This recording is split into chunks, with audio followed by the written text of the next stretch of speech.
So in last lecture, we already discussed about your performance of short transmission line. That means regulation and efficiency of short transmission line. आपण efficiency आणि regulation हे find out केलेलं आहे. ठीक आहे.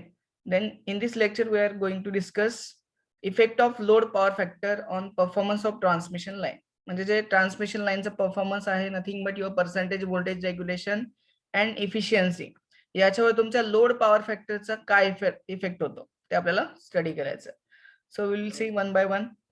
First of all effect on percentage regulation. जर power फॅक्टरचा effect तुमच्या regulation वरती काय होतं ते आपल्याला स्टडी करायचं.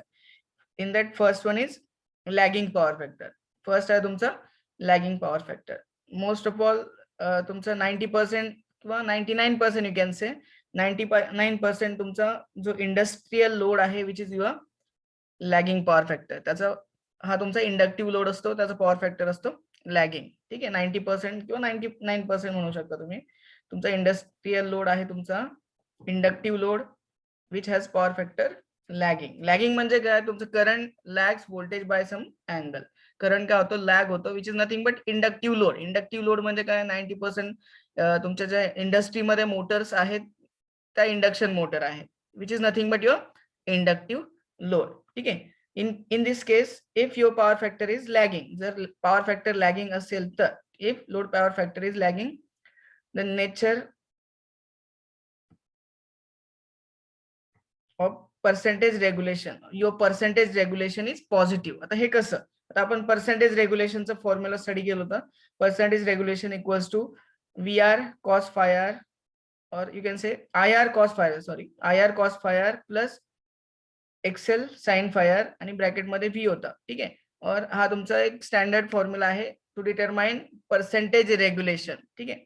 आता आय ने जर आत मल्टिप्लाय केलं I into R cos phi r plus या आय ने पुन्हा आतमध्ये मल्टिप्लाय केलं I into XL sine phi r divided by V R into 100. हा आपला पर्सेंटेज रेग्युलेशनचा फॉर्म्युला आहे आणखी एक.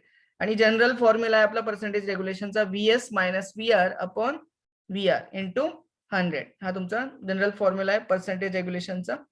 बाय दिस फॉर्म्युला आता याच्यामध्ये हे जे साइन आहे, ठीक आहे, in case of inductive load your percentage regulation is positive. म्हणजे हे साइन तुमचं इथे पॉझिटिव्ह असणार आहे in case of inductive load. इथे बघू शकता regulation is positive. That is हे पॉझिटिव्ह असल्यामुळे काय होणार तुमचं receiving end voltage is less than sending end voltage. म्हणजे जे आपल्याला रिसिव्हिंग एंडला व्होल्टेज भेटणार आहे हे कमी असणार आहे as compare to sending end voltage.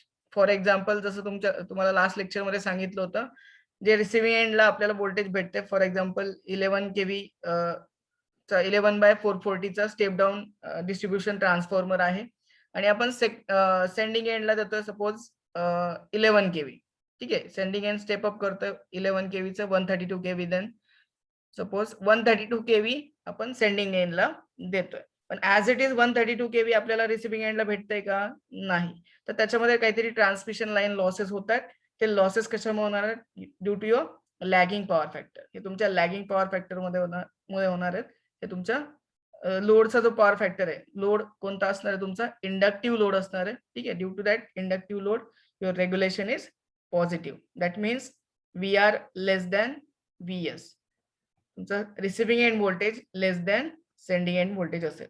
ठीक आहे. देन नेक्स्ट आपल्याला स्टडी करायचं आहे if the power factor is leading. ठीक आहे. म्हणजे तुमचा कॅपॅसिटिव्ह लोड असेल, the power factor load power factor हा तुमचा लीडिंग असेल तर if your power factor is leading. आता लीडिंग असेल तर तुमचं रेग्युलेशन काय येणार आहे? तुमचं निगेटिव्ह मध्ये जाणार आहे. ठीक आहे. हा याचा फॉर्म्युला आहे percentage regulation I into bracket R cos phi r. इथे तुमचं मायनस साइन येणार आहे. ठीक आहे. Minus XL sine phi r upon VR into 100. हा तुमचा रेग्युलेशनचा फॉर्म्युला आहे in case of your power factor is leading. Leading कधी असणार आहे? तुमचा कॅपॅसिटिव्ह लोड असणार आहे. ठीक आहे.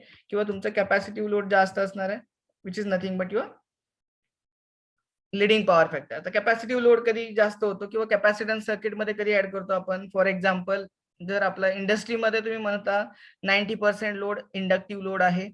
In order to improve the power factor, आपण पॉवर फॅक्टर इम्प्रूव्ह करताना काय करतो? कॅपॅसिटर बँक ऍड करतो. ठीक आहे. सपोज कॅपॅसिटर बँक जास्त ऍड केल्यामुळे काय होणार आहे? तो पॉवर फॅक्टर इम्प्रूव्ह होणार आहे आणि तो लिडिंगला जाणार आहे.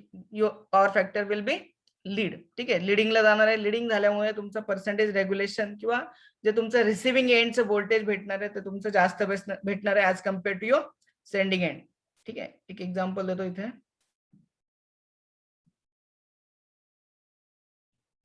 परत सांगतो.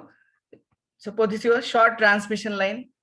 For example it has length 40 kilometers. VS is the sending end voltage and VR is the receiving end voltage. ठीक आहे, VS सेंडिंग एंड आहे आणि VR रिसिव्हिंग एंड आहे. 40 किलोमीटरची लाईन आहे. ठीक आहे, जस्ट एक्झाम्पल घेतलं, 40 किलोमीटरची लाईन आहे. तर याच्यामध्ये सपोज सेंडिंग एंडला आपण सेंड केलंय 33 kV. ठीक आहे, सपोज सेंडिंग एंडला आपण केलंय 33 kV. आता हे सबस्टेशन मधून 33 kV सेंड केलेलं आहे. ठीक आहे, देन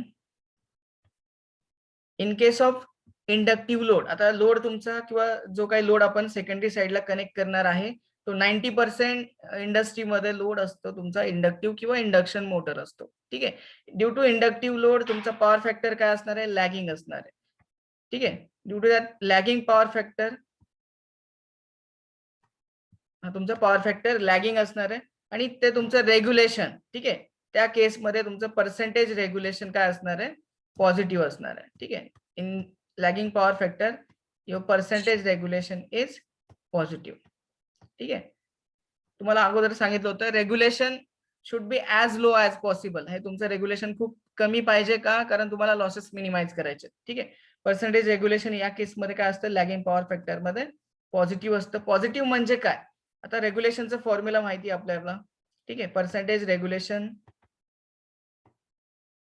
इक्वल्स टू आपण स्टडी केलं होतं VS मायनस VR. ठीक आहे, VS that is sending end voltage minus VR that is receiving end voltage upon VR that is receiving end voltage again into 100. हे आपलं फॉर्म्युला आहे पर्सेंटेज रेग्युलेशनचा.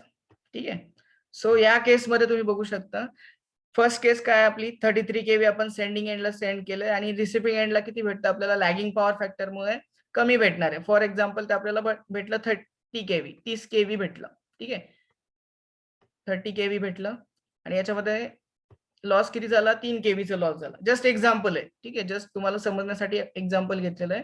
आता या फॉर्म्युलामध्ये जर व्हॅल्यू पुट केलं आपण 33 minus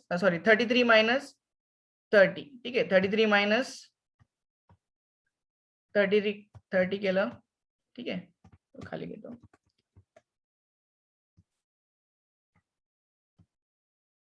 33 minus 30 upon again 30 into 100.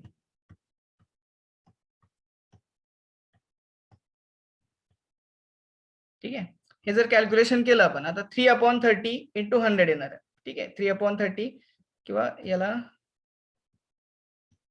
Cancel केलं, इथे 33 मायनस 30 येणार आहे, 3 कॅन्सल होईल. ते किती आलं आपलं पर्सेंटेज रेग्युलेशन 10% आलं. पर्सेंटेज रेग्युलेशन किती आलं, 10%. हे कॅल्क्युलेशन केल्यानंतर. ठीक आहे, रेग्युलेशन किती आलं या केसमध्ये, 10% आलं. आता सेकंड केस काय सांगितली तुम्हाला, लिडिंग पॉवर फॅक्टर. हे झालं फर्स्ट लॅगिंग पॉवर फॅक्टर साठी. ठीक आहे, हे झालं तुमचं लॅगिंग पॉवर फॅक्टर साठी, जेव्हा तुमचा पॉवर फॅक्टर लॅगिंग होता किंवा तुमचा इंडक्टिव्ह लोड होता. ठीक आहे, सेम सेकंड केस मध्ये आपण काय करतो, पॉवर फॅक्टर इम्प्रूव्ह करण्यासाठी लॅगिंग होता तो आपण लिडिंगला आणण्यासाठी काय करतो, कॅपॅसिटर बँक ऍड करतो. ठीक आहे, सपोज लोड साइडला आपण कॅपॅसिटर बँक ऍड केलं. ठीक आहे, इथे आपण कॅपॅसिटर किंवा रिसिव्हिंग एंडला लोड एंडला कॅपॅसिटर बँक ऍड केला. आता या कॅपॅसिटर बँक ऍड केल्यामुळे काय होतं, व्होल्टेज इन्क्रीज होतं. ठीक आहे, म्हणजे जे व्होल्टेज 33 kV होतं अगोदर फर्स्ट केस मध्ये ते आता इन्क्रीज होणार आहे. ठीक आहे, सो इथे बघू शकता तुम्ही.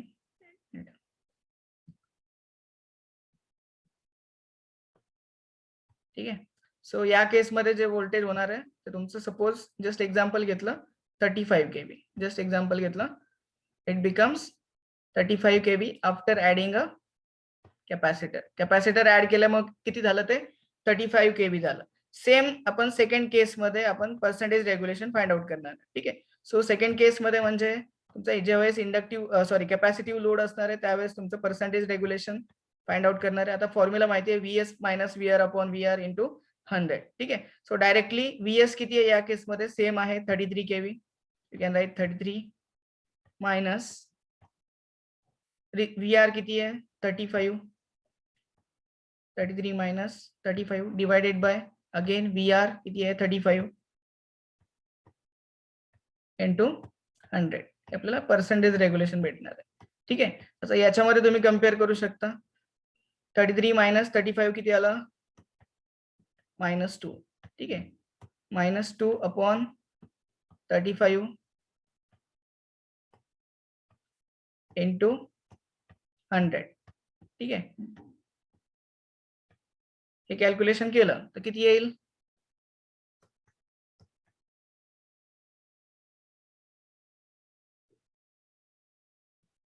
ठीक आहे. आफ्टर कॅल्क्युलेशन हे पर्सेंटेज रेग्युलेशन आलं. या सेकंड केसचं म्हणजे लिडिंग पॉवर फॅक्टर असताना -5.7%. ठीक आहे.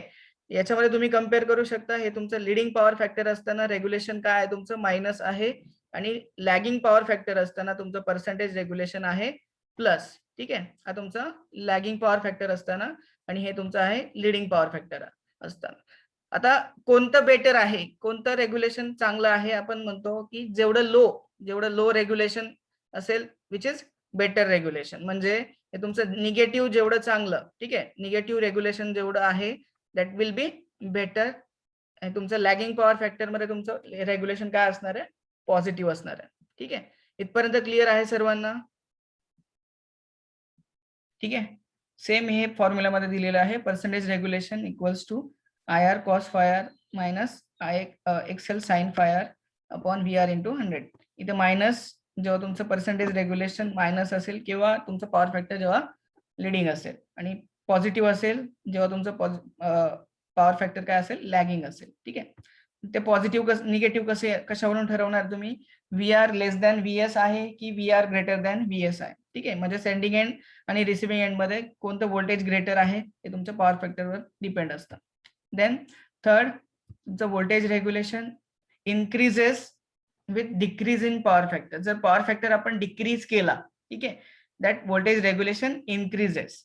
डिक्रीज केला म्हणजेच काय, जर पॉवर फॅक्टर इनिशियली 0.9 होता तो 0.8 झाला, 0.7 झाला, 0.6 झाला. If your power factor decreases then your voltage regulation increases. मग ते आपल्याला पॉवर फॅक्टर इन्क्रीज करावा लागतो. ठीक आहे. त्यामुळे तुम्हाला पॉवर फॅक्टर इम्प्रूव्ह करायचं म्हणजे काय, पॉवर फॅक्टर इन्क्रीज करायचं आहे जेणेकरून तुमचं व्होल्टेज रेग्युलेशन कमी होईल. ठीक आहे. देन नेक्स्ट आहे आपला effect of load power factor on efficiency. आताच आपण पाहिलं effect of that power factor on regulation. Regulation वरती इफेक्ट पाहिला. आता इफिशियन्सी वरती इफेक्ट काय होतो ते बघायचं आपल्याला. इफिशियन्सी म्हणजे काय, तुमचे receiving end power divided by sending end power into 100. ठीक आहे. आपण लास्ट लेक्चरला फॉर्म्युला बघितलेला आहे. देन याच्यावरती काय इफेक्ट होतो इफिशियन्सी वरती ते आपल्याला स्टडी करायचं आहे. हे 2 पॉईंट मधून क्लिअर होऊन जाईल तुम्हाला. If the power factor decreases the load current increases and line losses are more, therefore efficiency decreases. ठीक आहे. आता याच्यामध्ये परत एकदा सांगतो इकडे.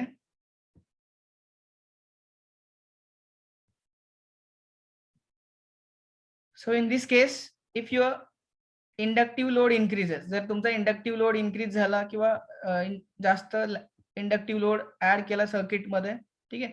सो फर्स्ट ऑफ ऑल काय होणार आहे, जर तुमचा इंडक्टिव्ह लोड इन्क्रीज झाला तुमचा लॅगिंग पॉवर फॅक्टर असणार आहे, therefore power factor get decreases. Power factor decrease होणार आहे. पॉवर फॅक्टर डिक्रीज झाल्यामुळे तुमचं करंट काय होणार आहे, current I will be increases. ठीक आहे. जो लोड करंट आहे that will B increases. Current increase झाल्यामुळे काय होणार तुमचे I²R लॉसेस. ठीक आहे. That is power losses. ठीक आहे. I²R लॉसेस काय होणार आहे तुमचे, इन्क्रीज होणार आहे. ठीक आहे.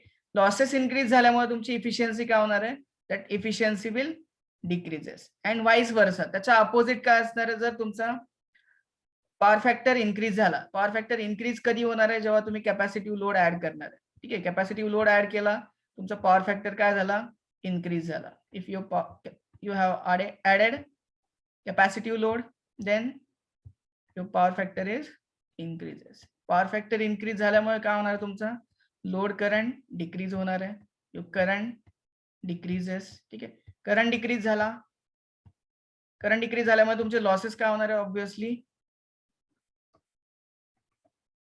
Losses get decreases, that is I square R losses. ठीक आहे, ते तुमचे लॉसेस आहेत, I square R loss that will be decreases.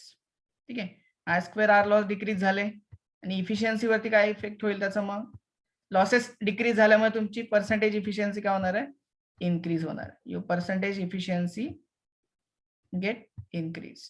ठीक आहे, जी इफिशियन्सी आहे ती इन्क्रीज होणार आहे. ठीक आहे, इथपर्यंत क्लिअर आहे. जर इंडक्टिव्ह फर्स्ट केस मध्ये आपण काय केलंय, इंडक्टिव्ह लोड आहे म्हणजेच काय, तुमचा पॉवर फॅक्टर डिक्रीज झाला, पॉवर फॅक्टर डिक्रीज झाला, करंट इन्क्रीज झाला, करंट इन्क्रीज झाल्यामुळे I square R losses increase झाले, लॉसेस इन्क्रीज झाल्यामुळे तुमची इफिशियन्सी काय होणार आहे, ऑब्व्हियसली कमी होणार आहे. सेकंड केस मध्ये if you have added capacitive load add केल्यामुळे किंवा कॅपॅसिटन्स ऍड केल्यामुळे पॉवर फॅक्टर काय झाला, इम्प्रूव्ह झाला किंवा इन्क्रीज झाला. पॉवर फॅक्टर इन्क्रीज झाल्यामुळे लोड करंट काय झाला तुमचा, डिक्रीज झाला. As load current decreases, your I square R losses decreases. As losses decreases, your efficiency increases. ठीक आहे, क्लिअर आहे इथपर्यंत सर्वांना? Is it clear?